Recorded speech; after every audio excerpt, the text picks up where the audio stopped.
Another question, I believe. And yeah, what are some key points of the gospel message that Italians most resonate with since they come from a Roman Catholic, atheist, agnostic, humanist background?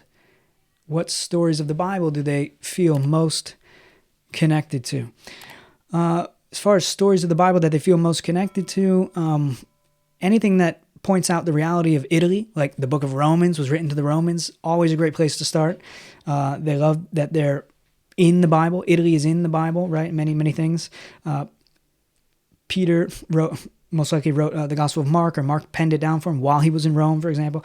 All kinds of nice stuff there. The prodigal son story resonates really well, I think, with an Italian.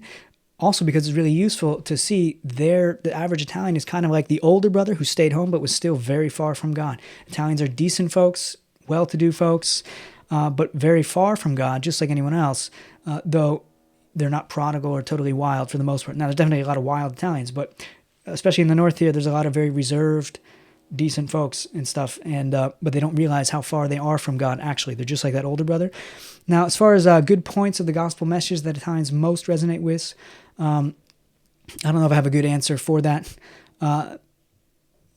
because they're spiritually dead ultimately, right? So they just need to be engaged. Now, I will say this though: the one advantage we have in Italy is that because there's such a long history of the church in Italy, most people are happy to talk about the things of God.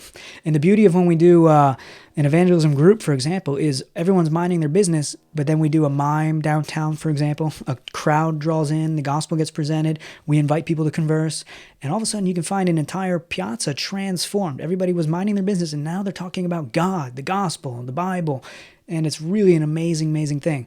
So one thing to keep in mind is the Italian, with such a long history of the church here, even though the Reformation started in 500 years ago and still hasn't hit Italy in any tangible way, really, the average person is happy to talk about the things of God. I mean, most try to avoid it, a lot try to avoid it, but there's a lot who also have a lot of thoughts about God, because they're made in his image. They're made to worship him, right? So you can utilize that, and the fact that they're talkers and they like to hang out and talk, utilize that to have conversation. Those are good things.